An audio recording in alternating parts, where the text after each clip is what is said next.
अस्सलामुअलैकुम। Ma'am digital education में मैं हूं आपका होस्ट मोहम्मद मुबश्शिर नियाज।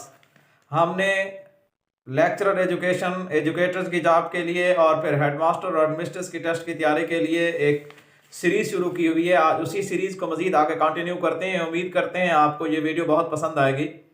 याद रखें, ये जो हम पूरी सीरीज़ शुरू करने जा रहे हैं, हमारा बुनियादी और अहम मकसद यही है कि आप लोगों को उस टेस्ट के हवाले से प्रिपेयर किया जा सके जो कि आपके बहुत से मिसकंसेप्शन हैं, आपकी बहुत से हवाले से आपके वीक पॉइंट हैं। आपने उन वीक पॉइंट को कवर करना है और आपने चीज़ों को समझ कर आगे चलना है। ये बुनियादी तौर पे जो रिलेशन है हमारा पेडागोजी के मुतालिक है, टीचिंग मेथोडोलॉजी के मुतालिक है कि हम इसको टेस्ट के अंदर किस तरह से और कैसे क्लियर करवा सकते हैं। तो हमारे पास पहला क्वेश्चन है, in teaching experienced member guide the immature ones for.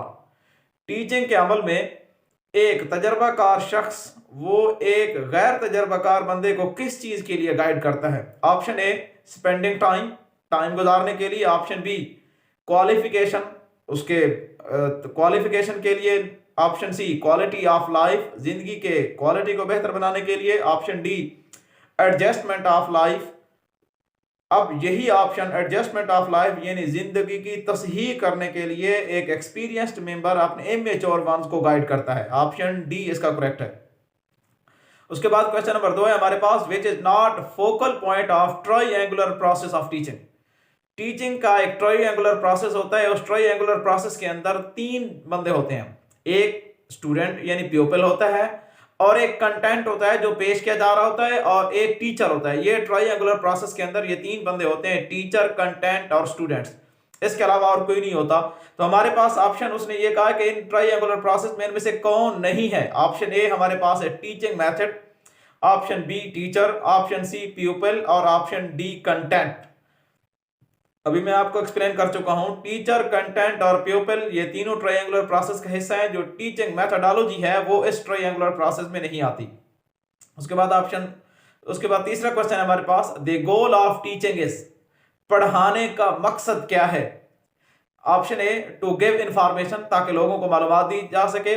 Option B to involve people in activities, ताकि तलबा को सरगर्मियों के अंदर शामिल किया जा सके। Option C to impart knowledge, knowledge को हासिल कराया जा सके। और option D desirable change in behaviour, रवैयों के अंदर तब्दीली लाई जा सके जो मतलूब हैं। तो ऑप्शन यही सबसे बेस्ट है। टीचिंग का मकसद यही होता है कि रवैयों के अंदर डिजायरेबल चेंज यानी मतलूबा तब्दीली हम ला सकें। तो ये टीचिंग का एक बुनियादी मकसद होता है। उसके बाद हमारे पास चौथा क्वेश्चन है, the rules of presenting the content to make them easy are called. वो कौन से कवानीन हैं जिसके जरिए से हम कंटेंट को आसान बना सकते हैं। तो हमारे पास option A method of teaching, option B maxims of teaching, option C techniques of teaching और ऑप्शन डी टीचिंग स्ट्रेटजीज। यानी वो कौन से कवानीन हैं जिनके जरिए से हम कंटेंट को आसान बना सकते हैं।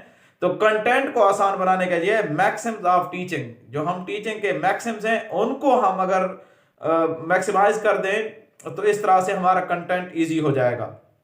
उसके बाद नंबर 5 हमारे पास है, सोलो स्टैंड्स फॉर, SOLO ये किस चीज का मुखाफफ है।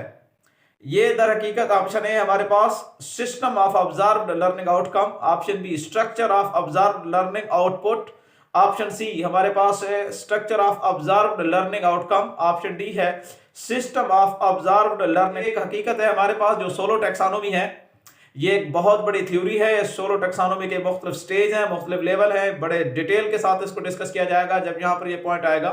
तो सोलो ये दर हकीकत मुखाफफ होता है structure of observed learning outcome. उसके बाद हम क्वेश्चन नंबर 6 की तरफ आते हैं। Solo taxonomy consist of how many levels. Solo taxonomy के अंदर कितने लेवल्स होते हैं। सोलो टेक्सोनोमी के अंदर ऑप्शन ए हमारे पास है 2, ऑप्शन बी है 3, ऑप्शन सी है 4 और ऑप्शन डी है 5। सोलो टेक्सोनोमी याद रखें, सोलो 4 लफ्ज हैं, यहाँ 4 लेवल्स होते हैं। SOLO 4 वर्ड है इसके अंदर, तो इसके लेवल पे 4 होते हैं। उसके बाद उसके क्वेश्चन नंबर 7 है हमारे पास, with reference to solo taxonomy one aspect of task is understood। Solo taxonomy के रेफरेंस के एतबार से सिर्फ एक टास्क के एक पहलू को समझा जाता है। तो वन ऑप्शन ए हमारे पास है यूनिस्ट्रक्चरल, ऑप्शन बी है मल्टी स्ट्रक्चरल लेवल और ऑप्शन सी है रिलेशनल लेवल। और ऑप्शन डी है एक्सटेंडेड एब्स्ट्रैक्ट लेवल। याद रखें, जब हम एक लेवल को डिस्कस करते हैं, एक एस्पेक्ट को देखते हैं, तो ये यूनी स्ट्रक्चरल लेवल होता है। यूनी यूनी का मतलब वन, मल्टी का मतलब बहुत ज्यादा। उसके बाद ऑप्शन क्वेश्चन नंबर 8 है हमारे पास, टू और मोर एस्पेक्ट्स आर अंडरस्टूड इन, दो या दो से ज्यादा जब टास्क के पहलुओं को समझा जाता है तो इसे क्या कहते हैं। तो ऑप्शन है हमारे पास यूनी स्ट्रक्चरल, भी बता चुका हूं, यूनी सिर्फ वन के लिए होता है। उसके बाद ऑप्शन बी है मल्टी स्ट्रक्चरल, ऑप्शन सी है रिलेशनल और ऑप्शन डी है एक्सटेंडेड एब्स्ट्रैक्ट लेवल। याद रखें, जब दो या दो से ज्यादा लेवल को अंडरस्टूड किया जाता है, समझा जाता है, तो उसके लिए मल्टी का लफ्ज इस्तेमाल होता है, मल्टी स्ट्रक्चरल लेवल है। Question number 9, integration is developed between two और मोर एस्पेक्ट्स। जब दो या ज्यादा पहलू के दरमियान एक इंटीग्रेशन आपस में डेवलप की जाती है, एक दूसरे के साथ ताल्लुक बनाया जाता है, तो इसको क्या कहते हैं। हमारे पास 4 ऑप्शन है। ऑप्शन ए है यूनी स्ट्रक्चरल, यूनी वन के लिए होता है, यहां पर दो और दो से ज्यादा है। मल्टी स्ट्रक्चरल लेवल के अंदर हम दो और दो से ज्यादा पहलुओं को समझते हैं, यहां समझना नहीं है, यह इंटीग्रेशन करनी है। तो ऑप्शन सी हमारे पास है रिलेशनल लेवल, और यही दुरुस्त ऑप्शन है कि रिलेट करना, इंटीग्रेशन करना, ये रिलेशनल लेवल के अंदर होता है। और ऑप्शन डी है एक्सटेंडेड एब्स्ट्रैक्ट लेवल। उसके बाद हम आते हैं क्वेश्चन नंबर 10 की तरफ। To go beyond the given information is, जब हम दी गई मालूमात से आगे चलते हैं, उससे ज्यादा आगे अपनी चीजों को हासिल करते हैं, उससे टास्क को एनालिसिस करते हैं, उसको समझते हैं, तो उसको क्या कहा जाता है। तो ऑप्शन ए हमारे पास यूनी स्ट्रक्चरल, ऑप्शन बी है मल्टी स्ट्रक्चरल, ऑप्शन सी है रिलेशनल और ऑप्शन डी है एक्सटेंडेड एब्स्ट्रैक्ट लेवल। यानी जब हम गो बियॉन्ड जाते हैं, अपने उस चीजों को उससे ज्यादा समझते हैं, बहुत आगे की तरफ जाकर इंफॉर्मेशन को कलेक्ट करते हैं या उसको समझते हैं, तो ये इसको एक्सटेंडेड का मतलब बढ़ा हुआ, एक्सटेंडेड एब्स्ट्रैक्ट लेवल होता है, ये यूनी, मल्टी और रिलेशनल नहीं होता। उसके बाद क्वेश्चन नंबर 11 है हमारे पास, solo taxonomy was presented by. हाँ, अभी मैं आपको बता रहा था कि सोलो टैक्सोनॉमी को किसने पेश किया था। ऑप्शन ए हमारे पास ब्लूम, ऑप्शन बी है कैरथवोल और ऑप्शन सी है सैम्पसन और ऑप्शन डी है बिग्स एंड कोलेस। सोलो टैक्सोनॉमी को दो बंदे हैं, एक ब्लूम होता है और एक बिग्स एंड कोलेस। याद रखें, इसको सोलो टैक्सोनॉमी को बिग्स एंड कोलेस ने पेश किया था। उसके बाद फिर सोलो टैक्सोनॉमी को ब्लूम ने ही बाद में इसको मजीद इसकी वजाहतें की थी। उसके बाद ऑप्शन क्वेश्चन नंबर 12 है हमारे पास, students are passive in. Students किस लेक्चर के अंदर पैसिव होता है, वो एक्टिव नहीं होता। अब हमारे पास ऑप्शन ए है प्रोजेक्ट मेथड, ऑप्शन बी है डिस्कवरी मेथड, ऑप्शन सी है लेक्चर मेथड और ऑप्शन डी है इंक्वायरी मेथड। याद रखें, स्टूडेंट्स हमेशा इनमें से लेक्चर मेथड के अंदर पैसिव होता है, वो सिर्फ सुन रहा होता है, आगे उसकी कोई एक्टिविटी नहीं होती, वो सिर्फ समझ रहा होता है। प्रोजेक्ट मेथड के अंदर सारे के सारे इन्वॉल्वमेंट स्टूडेंट्स की होती है। और उसके बाद डिस्कवरी मेथड के अंदर भी स्टूडेंट्स एक्टिव होता है। इंक्वायरी मेथड के अंदर भी स्टूडेंट्स का एक बहुत बड़ा रोल होता है।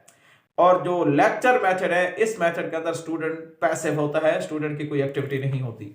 मैं उम्मीद करता हूं आपको ये वीडियो बहुत पसंद आई होगी। इस जैसी और वीडियो जानने के लिए आप इस चैनल को लाइक कीजिए, सब्सक्राइब कीजिए, और ये याद रखें, अगर आपको इस हवाले से मजीद कोई इंफॉर्मेशन चाहिए या आप मजीद किसी टॉपिक की क्लैरिफिकेशन चाहते हैं, तो कमेंट बॉक्स में अपने राय से जरूर आगाह कीजिएगा।